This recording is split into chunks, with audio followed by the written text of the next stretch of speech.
Good morning, everyone, and welcome to Infuse Church Online. My name is Caitlin. And I'm Grumpy Bear. I'm also a butterfly. Sometimes known as James.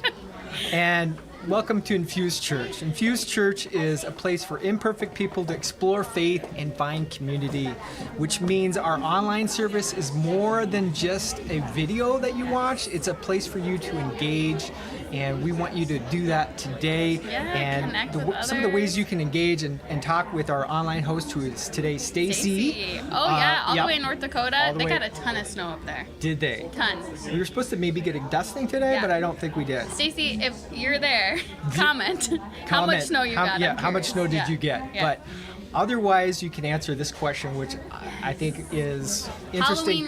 Halloween related. What is the best costume that you've either seen this year or just in general? Yes. And one of the ones that we saw yesterday at Trunk or Treat, I liked, was a little bulldozer. They made it from home. It was like a little box they had cut up, and it was just a little kid walking around that looked like a bulldozer. So cute. It was very cute. Homemade costumes are the best. I was sharing with James, though, that as a kid, my mom homemade me a ghost outfit, which was literally a sheet with the eye holes cut out and then Sharpied around them, and it like bled through. It was horrible, but homemade costumes for the win. So share your Halloween costume stories with us in the comments of ones you've seen before. Today we have Devin talking on our new series. I think it's only a 1 week, maybe 2 week series called Out of Time.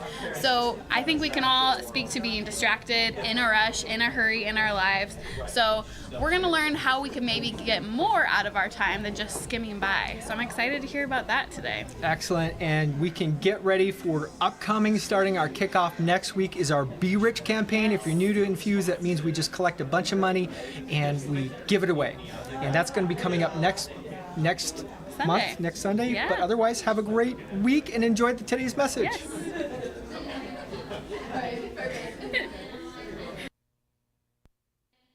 Stand and join us in singing this morning.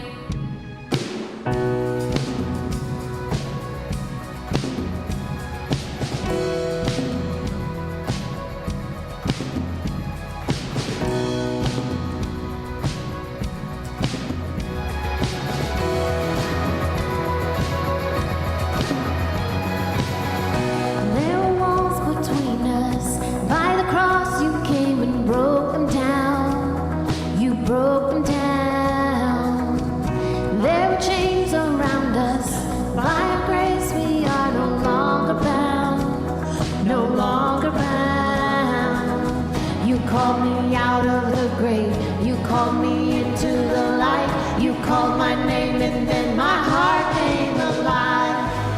Your love is greater, your love is stronger, your love awakens, awakens, awakens me. Your love is greater, your love is stronger, your love awakens, awakens, awakens me.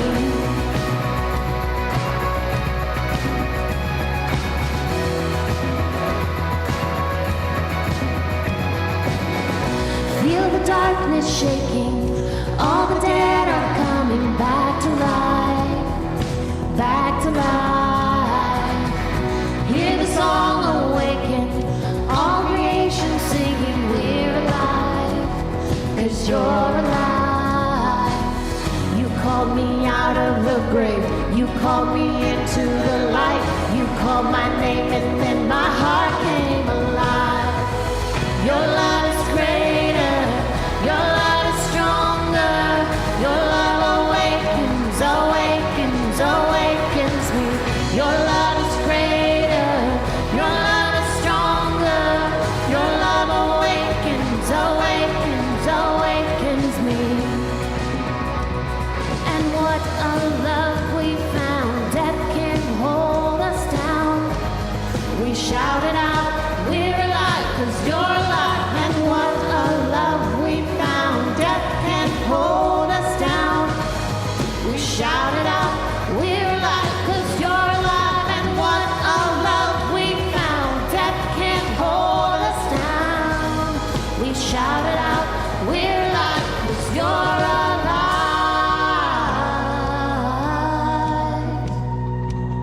Your love is greater, your love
strength is failing.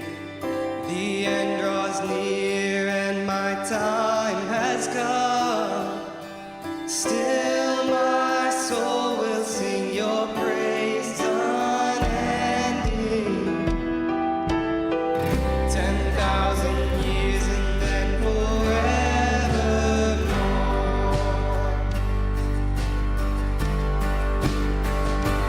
Bless the Lord, oh my soul, oh my soul. Worship His holy name. Sing like never before, oh my soul. I'll worship Your holy name. Bless the Lord, oh my soul, oh my soul. Worship His holy name. Sing like never before, oh my soul. I'll worship Your holy name. Oh, I'll worship Your holy name. Oh, I'll worship Your holy name. If you'd bow your heads and pray with me. Dear Heavenly Father, You are good. As we go through our week, help us just remember, even in the highs and the lows, the ups and the downs, hills and valleys, that You are there with us. For every trial, there's a blessing. For every storm, there's a rainbow, and every tear, there's a smile. And help us to remember our 10,000 reasons on why You're so good. All this we pray in Your name. Amen. You may be seated.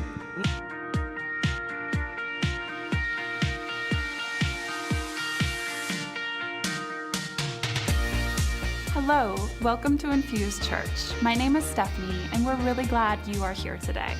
Infuse is a church for imperfect people to explore faith and find community. No matter where you've been, what you've done, or your experience with church in the past, we pray today will help you take a step forward in a new direction. If it's your first time today, we'd love to connect with you. If you're in person, say hello to our first-time guest host standing by the first-time banner in the hallway. Not only are they super friendly, but they have a free gift for you. How much better could it get? If you're joining us online for the first time, fill out our online connection card because we'd love to reach out and say hello to you too. If you've come prepared to give today, there are 3 ways to do that. 1, you can give in person at the table in the back of the gym. 2, online through our website or Infuse Church app. And 3, mail to the address on your screen. Thank you for your generosity. To stay up to date with what's happening at Infuse Church and discover ways to make Infuse your church home, subscribe to our amazing weekly email by going to the address on your screen. Follow us on social media, and most importantly, download the Infuse Church app. Thank you again for joining us. Good morning, everyone, and welcome to Infuse Church. I feel the need to flap my wings. My name is Caitlin, and I am a butterfly, And I'm Grumpy Bear. also known as James, sometimes. James. You're really going to have to bring the excitement today, Grumpy Bear. Got to turn it up a notch. There you go. There yeah, you go. No, yep. And we are here to tell you the top things that you need to know this week. Starting off with number 1. Yeah, I think that's, go ahead. Number 1, yeah. Oh, We're yes. going to talk about loving on our community locally and around the world. And we are doing that by showing God's love to all of those around us with Be Rich, which is starting next week. And if you haven't been here before for Be Rich, it is a big deal. Throughout the whole month of November, Yes, we raise tons of money. Tons of money. Just get all the money and we just give it all away. All yes. away. So that's something very exciting. It's coming up. Make sure November 5th is our official kickoff, but you can get ready. It's really fun. Yeah, join us for the next 4 Sundays for that. You can make a pledge, a donation, just really to be generous. And you'll get to see the organizations that we're giving this all away to throughout those next 4 Sundays as well. There'll be a big reveal. Ooh, Maybe Grumpy Bear can come big for the big reveal. reveal. Okay, and the next thing that we have is to continue our giving, not just locally, but around the world by loving the children in need. And last week we saw a cool video about this, about the Samaritan's Purse. And we are continuing to support them and showing God's love to these children with our shoe boxes. And so we need to make sure you return those if you got them by November 5th, which is next Sunday. We got a bunch out last week. So many. Yeah, and we getting more in. We have more in right now. Yeah, so if you didn't get one last week because we ran out, there are more in the back. I think there's maybe a couple back there and down in kids. So you can check those out. Make sure you get a label if you didn't. They're little brochures. So you'll need that to put on your shoebox as well. And then return them next week. Next week, November 5th. Mark your calendars. Mark it. All right. So one of the ways that we love on our community and really that we can see giving and serving change people's lives was just a few weeks ago at Halloween Hike right here across the street. We had an opportunity to just connect and love on our community and serve Tiffin. I really want to send out a big thanks to all those who gave their time and resources that really made that possible. It was super fun. A lot of people came. Really windy day. We had trouble keeping the tent from flying away. It tried to fly away a couple times, but we managed to keep it there. All those volunteers. Really wanted to thank everybody who volunteered to help keep the tent in place. Yes. In person. We have a little cute video kind of recapping the Halloween hike. Let's check it out. See it.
Awesome. And like the video says at the end, we continue to have those fun community events coming up in December, so stay tuned for more on those. And today is also our Candy Palooza and Kids Ministry. Candy. So if you have kids down there, yes, don't worry. There's more candy parents coming your way. After service, you can pick your kids up. They'll get a little goodie bag. And then if you want to stop and do any little trick-or-treating in the hallway, Yes. we'll have some people with buckets to get Because some every more parent's candy. dream is picking up their kid after having tons of sugar. Yes. Yes. Well, That's we won't eat it there at least. We'll just send you home with the candy. Even better. Even better. You Even can take them better. home and then sugar them up there. Exactly. Yes. But yes, we believe the church is not a building or a place. It's a people. And that was awesome to see there.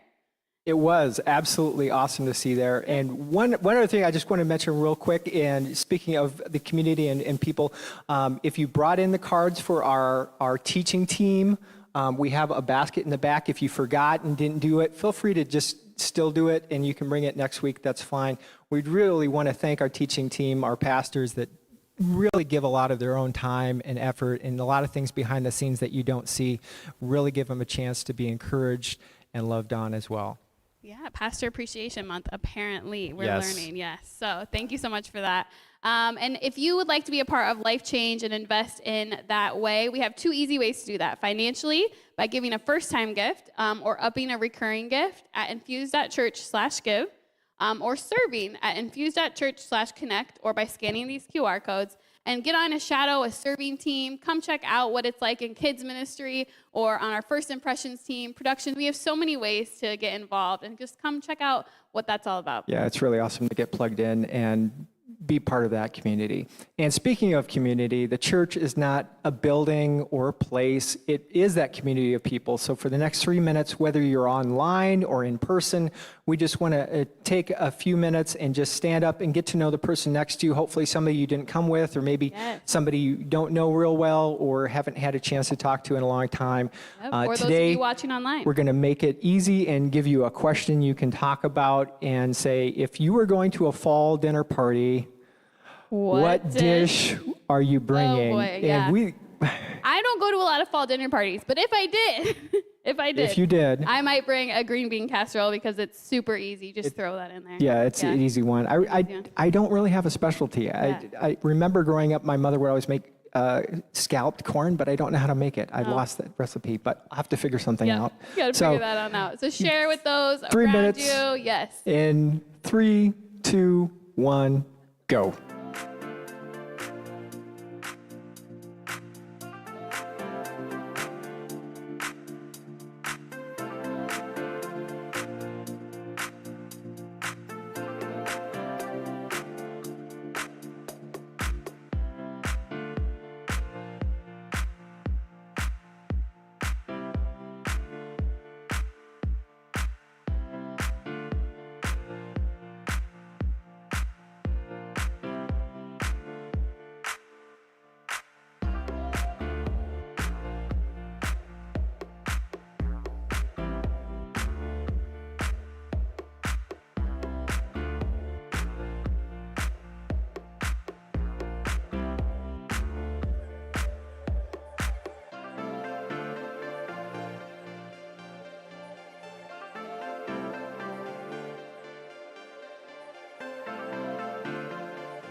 I said the 20-somethings are dumb. They're not dumb. It's just certain ways of the world. The reason I say that, you watch, in the not-too-distant future, hackers are going to knock out our cell phones and the internet. These 20-somethings are going to come to a stop, stare at their phone, and have no idea what to do next.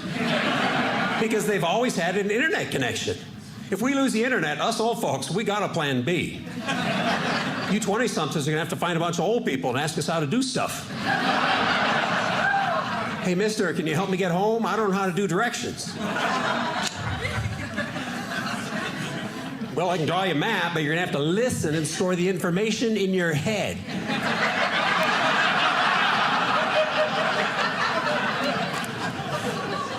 And I'm not here to tell you life was better before cell phones. It wasn't. I love my phone. I'm addicted to that thing. You ever lose your phone? Oh, that's a panic attack. I lost my kid at the mall one time. I didn't panic like that. Because I have 2 kids.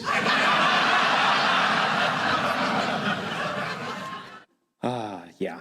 If you found yourself not laughing as much at that first part, I didn't, because it hits just a little too close to home. I have all these notes on my phone. I'm like, yeah, I would be broken without this thing. So yeah, my name's Devin. I'm on the teaching team, as was said earlier. You can decide whether or not you want to write me a note of guidance or a note of encouragement, but definitely do write notes of encouragement to the rest of these folks if you haven't already. And I am here just to talk about a little bit about a one-part series. So it's not a series, it's just one message called Out of Time. And the essence is, well, we'll just get into it. It's basically that video, right? We have all these things that we have in our lives. Our phones are just one example of ways that we try to run our lives and make them better. Because we feel like phones generally make our lives better, right? You have the maps there, you have the little notes app, you have all those reminders. I run on reminders. The people who sit with their office down the hall from me probably hate the little alarm that goes off. And I don't know about you, but I have that Pavlovian response to the alarm, like the standard iPhone alarm of oh, it's going off. I have to do something now, even if it's somebody else's. But we're going to dive into this decision-making matrix, which you have probably seen if you've been around management literature or time management or whatever, and talk a little bit about how life could be better, how modern wisdom tells us life could be better. So there's this little grid, which I found on the internet. You may have seen this. If you haven't, if you have, humor me, I'm going to walk through it. If you haven't yet, this is supposedly if you put everything in your life into one of these categories, your life will be great and glorious and wonderful. So just to recap, if it is important and urgent, like your house is on fire, you do something about it right away, right?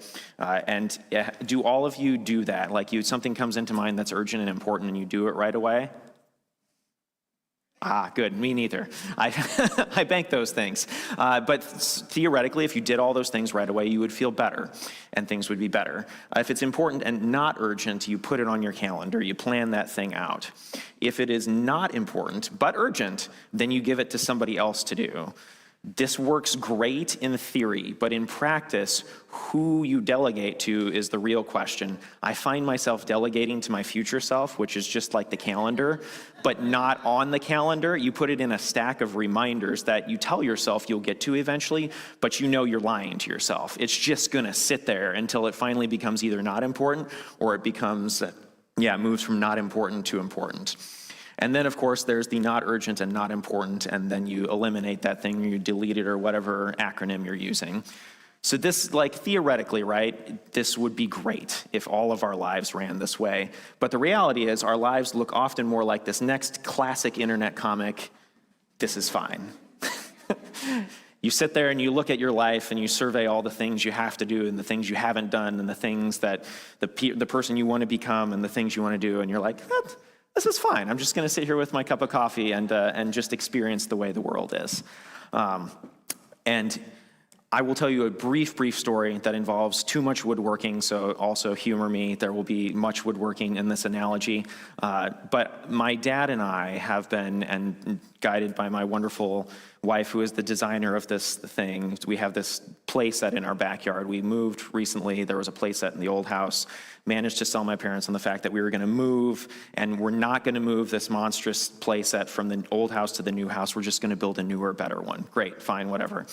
So we go with that, and then we've spent since April until now building this thing, and so I've learned a lot, and it's been delightful, but I've also come to realize that I just don't have enough tools, right? I need more woodworking tools. So I put this together one afternoon. If you have feelings about this, if you have better tools, please guide me into better things. But this is what I did for one afternoon, because I felt like this time pressure of was the end of a long week, had done a lot of things at work. It had been like a full Saturday, one of those where you're like activity, not a lot of rest. And so you get to Sunday afternoon after church, you've had that recentering church experience. And then you get back home, you're like, it is now nap time. And at our house, nap time is a glorious, hallowed, wonderful thing, which is slowly dying a horrible, horrible death. Eventually, it is going to go away, and we're going to be out of that rest time, and it'll be like, but please go to your room for an hour and a half and leave us alone so that we can rest for a little bit. But right now, we're in that in-between period, right, of they could sleep, And some days they should sleep, but they don't. And so my coping mechanism that day was, I'm just going to go out to the garage and build something, because theoretically I should feel better after that, because I'm going to be able to make more wood stuff. I'm going to be able to saw things. Spoiler alert, this already existed. This part was already there. This part is absolutely non-critical to the actual sawing. This could be plugged in like this at any time, and I could have done the sawing. But I felt better after I had the bench and the place to put all the tools, because it's going to be somehow that much more productive, right? So that's where I want to put us all today, because we all have things like that. You have your phone, you have whatever it is, and maybe your thing isn't necessarily more output on your swing set project. Maybe it's the classic example of this modern meme of drink coffee, do stupid things faster with more energy. It's my favorite. You just want to fit more in. And this is why we love all those productivity hacks. But the question is, as you put more into your life, as you stuff more in, if you're 20% faster because you drank that morning triple shot espresso from Starbucks, and you crank through like 10 more emails, is your life that much better? Like, can you measure your happiness in terms of like, I got 10 more emails out this morning? And maybe it's not these things. Maybe it's the calendar. Maybe you have a calendar that looks like this. And I'm sorry, if you have stress from this, just like don't look. But this is pulled, and I didn't read the articles because I think I knew what it was going to say, but I was looking for photos to demonstrate like what is calendar stress. And this went with an NPR headline that said, instead of showing off wealth, some show off busy schedules. And it's a thing we do, right? You stuff all these things into your calendar because you feel like they're going to make you the person, or they're going to make your kids the person you want to become. And it looks like Swan Lake is probably a good thing. Swimming is a good thing. Betta's birthday is good. Hubbard Street dance. Oh, wow. These people are serious. That's a lot of... Oh, studio rows. I thought that said stupid rows. These are not bad things, right? It's just really, really full. And we try to put so much more in. I read this book recently, which I'll talk about a little bit, but our relationship with time over the last like 200 years or so, more like 500, but especially the last 100 or so, our relationship with time has changed dramatically because of artificial light, because of daylight saving time, because of clocks and all of this. And so we used to, as humanity, we'd sleep like 9 to 11 hours a night. Has anybody here slept consistently 9 to 11 hours per night for over the last year? There's one in the back. Blessings upon you, sir. Please keep that going for the rest of us, and we'll live vicariously through you. But that has changed completely because we've got these schedules, and you're like, you got to have output all the time because there's a clock, and like theoretically you should be able to do the same things all the time. So maybe it's the calendar for you. Maybe you're just trying to get more out of life by running your calendar. Maybe it's multitasking, which looks to some people like this, or you have your phone over here and your computer screen over here and whatever your third device is over here. And spoiler alert, science says that multitasking is a lie. You are simply switching between tasks over and over again, which means that you're doing more things, but you're doing them worse and theoretically slower than if you had just focused on one thing at a time. But I do it too. Like, I've got this one email open, but then you think of the thing and you write it down and you pick up the phone to call that person, and you're just trying to get more out of life, right? Because you feel like it's going to be better at the end of whatever is happening on these 5 screens, in whatever your case is. Or you like tools, and capitalism, our modern society is great. The 50s and 60s were great for this. Like, that was the beginning of, so if you buy a Subaru, what emotion are you demonstrating to your family? If you buy a Subaru, it stands for love. Somebody got it in the back. Like, you've been, like, it's there, right? If you think about the Subaru commercials. Or if you buy a Ford, like, you're somehow going to be tougher. If you buy Milwaukee tools, somehow it's going to cut faster and just allow you to do more than whatever it is. If you buy Carhartt, you're going to be like more rugged and durable. If you wear denim jackets, you're going to like be that much more manly and have that much more output in your garage. And that, see, obviously, my apologies for all the garage analogies and the woodworking. But these are things that, like, our society has kind of sold us on, where we're at in time and space. And like, if you buy these things, you're going to be able to buy feeling better. Even like a spa experience. they've packaged this, and this is not knocking any of these things. I participate in all of these things, but like they sell you on, like if you buy this one thing, it's gonna fix your problems, like direct in and out, or like a jewelry ad I saw the other week, and MBA, like business classes in college ruined me because you're always looking for how is this trying to manipulate me emotionally into feeling a certain way about buying this thing. So if you buy this jewelry product, suddenly your life is going to be filled with beauty and wonder, and you're just going to be that much more lighter and happier, which is absolutely maybe true if your internal software has been adjusted, but the jewelry itself is not going to do it, right? Or we think that media or just like watching more or knowing more is going to get us there. This is the haunting example of the fact that like we spend a lot of time on devices near to each other, but not actually interacting. Maybe they're texting, but it doesn't look like they're texting each other or sending each other memes. But you're like trying to stuff more media into your life in whatever form that is, of just like, if I just do more media, it's going to relax me, or whatever it is. And so we get to the end of all of these things of just trying to put more into our lives and like distract ourselves from maybe some of the underlying questions of, am I actually like, the speed at which I am putting things into my life may be masking the fact that I'm not actually putting the things into my life that are going to change things the way I want them to. And so this next picture is the classic empty hole in the heart, right? If you have a hole, like the theoretical hole, not the actual hole, but like the word I'm looking for is no, not hypothetical. Somebody help me out here, Becky. Do you know which word I'm looking for? Anyway, I think you know what I'm talking about, but that hole that you're trying to fill up in your heart, if you put more stuff in there faster, but it's still a hole, it's never gonna fill up, right? And so the question is, did God say that clocks and capitalism, or fill in the blank of whatever it is, would fill our souls? And so I want to spend some time with Jesus today and how he addressed this with somebody who was trying to fit more in, to do more, to have more output because that's what was going to make things better. Figuratively, thank you, Becky. You are the best. Figurative hole in your heart. We are a community. This is a crowd-funded, crowd-sourced situation.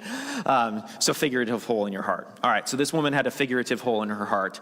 And so Jesus was out in the countryside, and he and his disciples were on their way, and they came to a village where a woman named Martha opened her home to him. And this was the way things went back in that day. If you were out teaching in the Judean countryside and you were a rabbi, a teacher, you had things to say, you had wisdom to impart, and people would take you into their homes, they would feed you, you would have a good time, and it was like a place of honor, right? You got to have, it'd be kind of like a top political candidate, like your favorite political candidate comes to town and they say, you know what, I want to come hang out at your house and I'm going to bring my top 20 supporters and we'd love for you to host us. And in that case, like if you believe in what they're saying and you really like them, you're like, of course, that would be an honor. I would love to do that. Not exactly the same, but kind of that same thing. So Martha opened her home to him because she was excited. And she had a sister called Mary who sat at the Lord's feet listening to what he said. And that was kind of the whole point of the thing, right?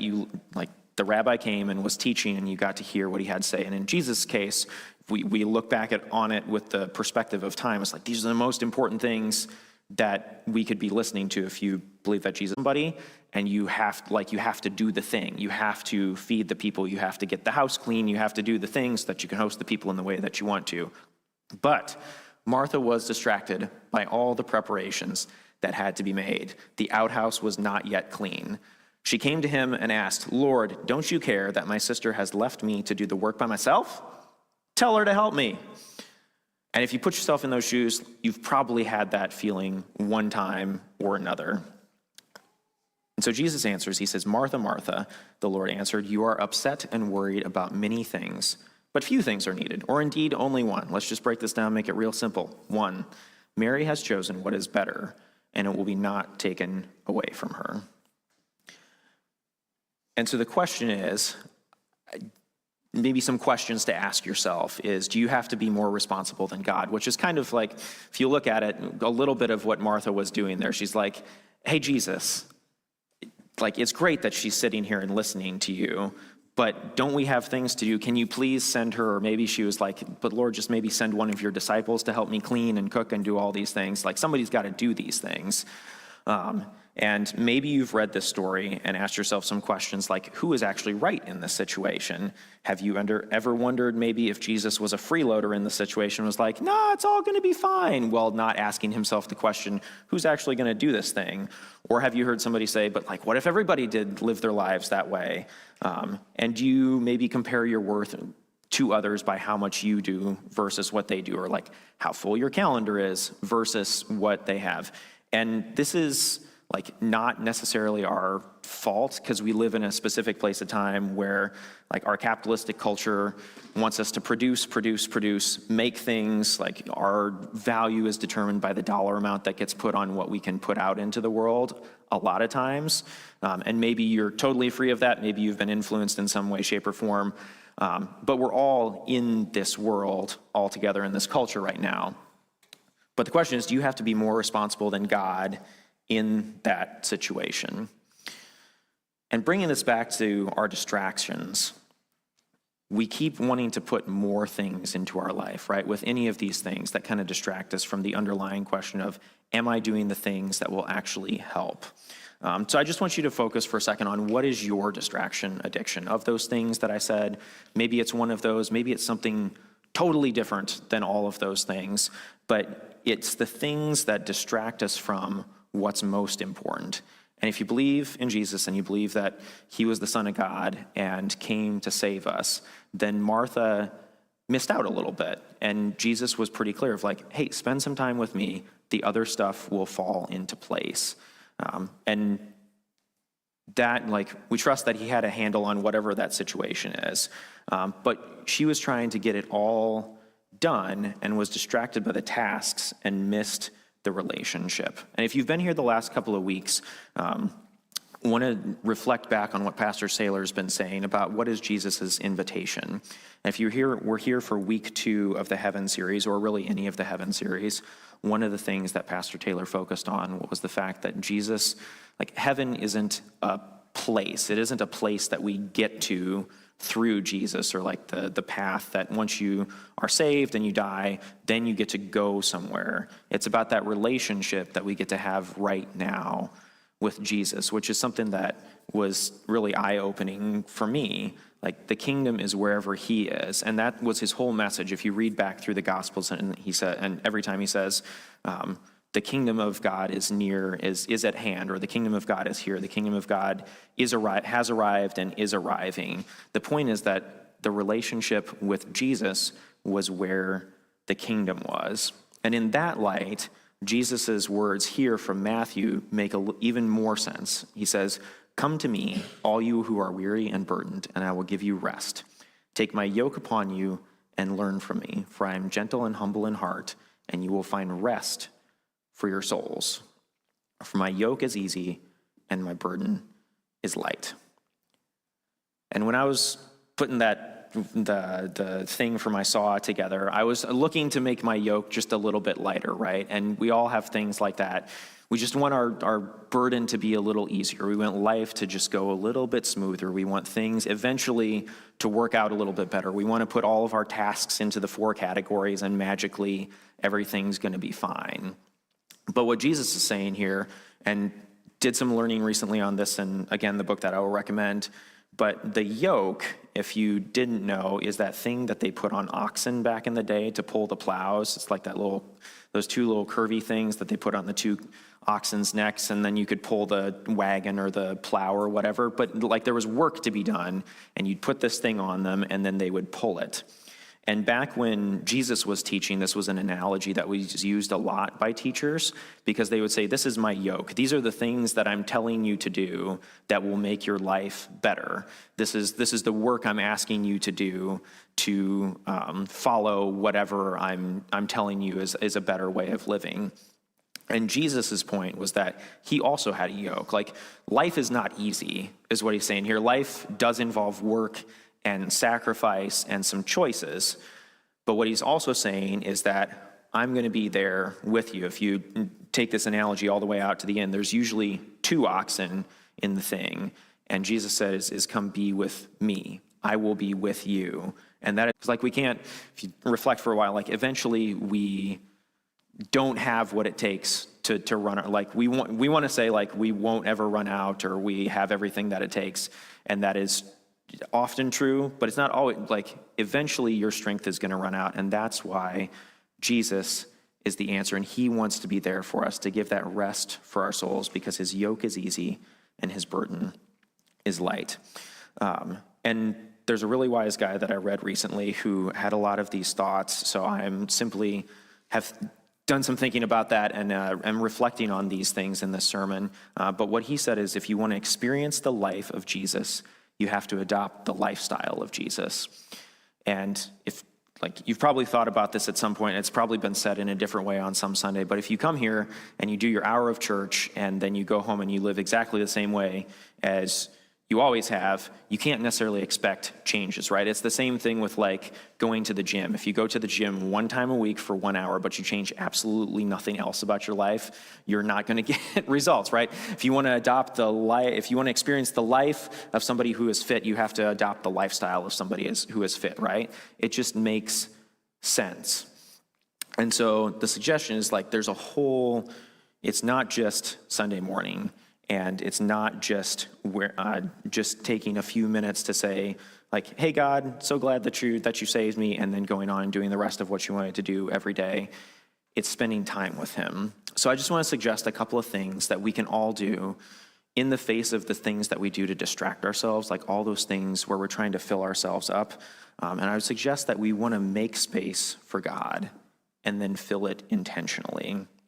And just imagine a world where all those things that we distract ourselves with, like a really full calendar where you just like, you filled your calendar and your days with so much noise that you don't have time to think. And when you do, you're like, it's like at 10 o'clock at night and you're like, oh wait, I haven't been doing anything to connect with God, or haven't been resting at all.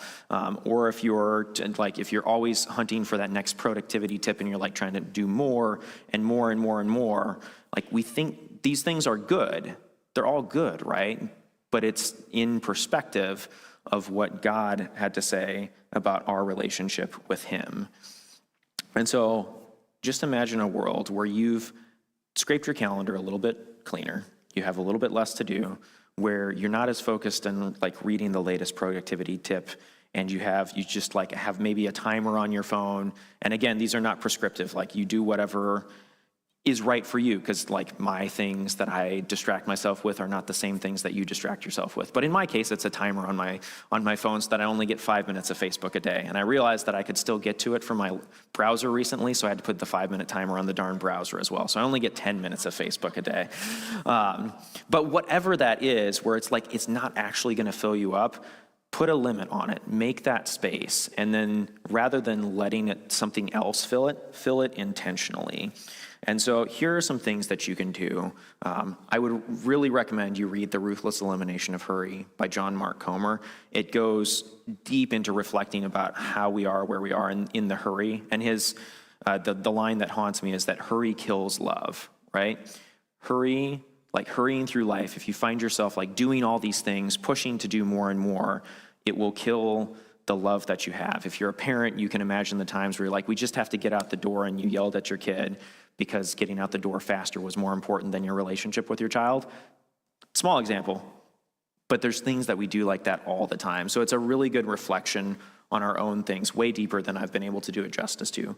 But today, as you're driving home, over the next week, consider what your distraction addictions are, whatever those are. And it's not like we have to go cold turkey. I'm just recommending like, pull it down just a little bit, start being more intentional, and then pick something with which to fill that time. And rather than filling it with more stuff to do, this book is really good about just like take out the hurry and put in some things that will slow you down intentionally. So it's silence and solitude, just like spending time listening to God, praying in the sense that like, yeah, you're talking to God, but you're also spending some time listening to what he has to say. Straight up resting, which is what Once Upon a Time Sunday was meant for. Like, I'm not yearning for a day when you couldn't mow your lawn on Sunday, though there are still some places where you can't do that. But it's just like taking that intentional time. Like the heart underneath it is that God said, like he did 6 days of creation and he made a bunch of stuff and he said, that's good, that's good, that's good. And then he gets to the seventh day and he rests and he's like, this is really good. Y'all should do that. And it's not a command. Jesus says in the Bible that Sabbath was not, man was not made for the Sabbath. Sabbath was made for man, which is to say it's a thing that helps us. It wasn't meant to like crimp your life in any way. It's meant to give you that space and that time to be a human as he meant us to be humans. And just straight up slowing down. And he has a whole bunch of, this John Mark Comer has a whole bunch of silly practices, not silly, but just like fun sort of games that you can play with yourself to help you slow down. He's like, come to full stops at stop signs. If you're that person, you know what I'm talking about. Like, you're just going to get that 3 extra seconds, that sweet 3 extra seconds is going to fix all your problems, right? It's not. So it's a practice to like slow all the way down and say like, am I here with Jesus? Please help me to be more patient, whatever it is, but just like little games that you can do there. Slowing down, walking slower if you're a fast walker, but whatever ways you rush through life and hurry, think about those. What you're doing to distract yourself just by getting through life faster. But none of those things is going to save you, right? And so this next quote is meant to like just center us on the fact that worship and joy start with the capacity to turn our mind's attention toward the God who is always with us in the now. He's always here. If you believe in Jesus and an omnipotent, omnipresent God, like he's always here. He always wants to help us and lead us through life and give us the things that we need to go through what can be often a difficult and frustrating and painful life. But it's our decision as to how much we pay attention to him, how much space we free up within ourselves, within our days, within our minds, to pay attention to the fact that he's here with us, to ask him to help us through the difficult conversation we're going with. Or are we reading one more article about like how to have difficult conversations? Again, these things are all helpful, but I would submit, and as Jesus pointed out, there's one thing that's most important, and that's spending time with him. So as you go through this next week, I hope that you can focus on something. Just take some time and pull back from whatever those distractions are. Identify them, figure out a way to pull back a little bit, and fill it up with some more time intentionally with Jesus. I'm going to pray. The band's going to come back up and close us with a great song. God, we spend a lot of time distracting ourselves from just like being fully present in the moment with all kinds of different things. You know what those are for each of us. You know what those are for me. And as we think about what we want the rest of our lives to be with, what we want our eternity to be, being fully present with you, with each other, taking the time to just be with each other is something that you point us towards again and again and again in the biblical story. And Lord, you've given us all these tools and these wonderful things and these opportunities and these things to stretch for and hunt for. And they're all good, but only when they're in pursuit of what you want us to do. Only when they're in pursuit of the things that you want us to follow, in the ways that you want us to follow you. So Lord, help us to be more present with you and with each other this week. Help us to pray and to spend time, to slow down enough to feel a little bit uncomfortable and realize that, hey, maybe I am missing out on whatever this area of life is. Maybe I am missing out on the time with my loved ones. Maybe I am missing out just on like knowing you better, knowing myself, knowing what is causing me pain and frustration and why I'm so distracted and angry sometimes, or like why this thing is always just such a problem. Lord, you want to be with us. You've told us over and over again that you're present, that you want to walk with us. So Lord, I pray this week that we pay more and more attention to you. I pray that I'm more present with you this week as I'm going through life with my kids, with my wife, with people at work, because I know that you want to change me and you want to change the world one heart at a time. And I pray that for all of us as we go through this next week. Bring us back here next week together to be inspired and to learn about how we can love and serve other people. But Lord, give us that space to first of all and most importantly, spend time with you. In your name we pray. Amen.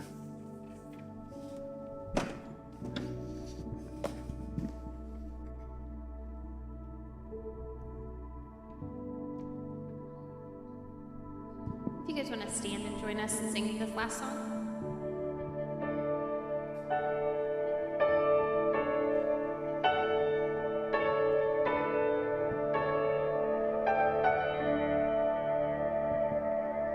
All this pain, I wonder if I'll ever find my way. I wonder if my life could really change at all.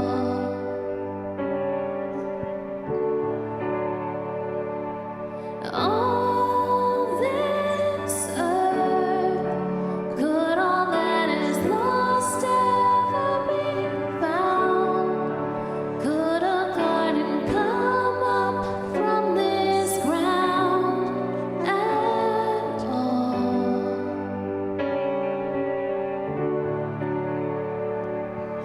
You make beautiful things. You make beautiful things out of the dust. You make beautiful things. You make beautiful things out of us.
You make me new. You are making me new. You make me new. You are making me new.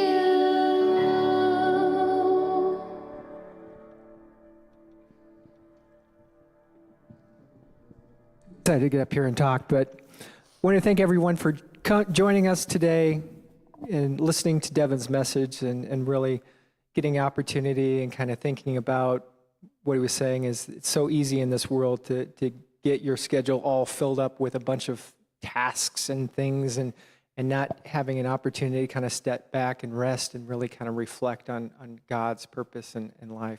And so if you're joining us here today for the first time, we have a gift for you we want to give you, and at the entrance here. Otherwise, if you have any questions or just want to kind of learn a little about it, Infuse, Devin will be around, I'll be around. We want an opportunity to just chat with you and talk with you and see kind of what Infuse has and what we're all about. We'd love to have an opportunity to chat with you. Otherwise, next week we kick off a Be Rich campaign. Really exciting time here at Infuse. We get, like we said earlier, we're just going to collect a bunch of money and give it away both locally and globally. Just exciting time to be here. Appreciate it. Everybody have a blessed day, and thank you for coming.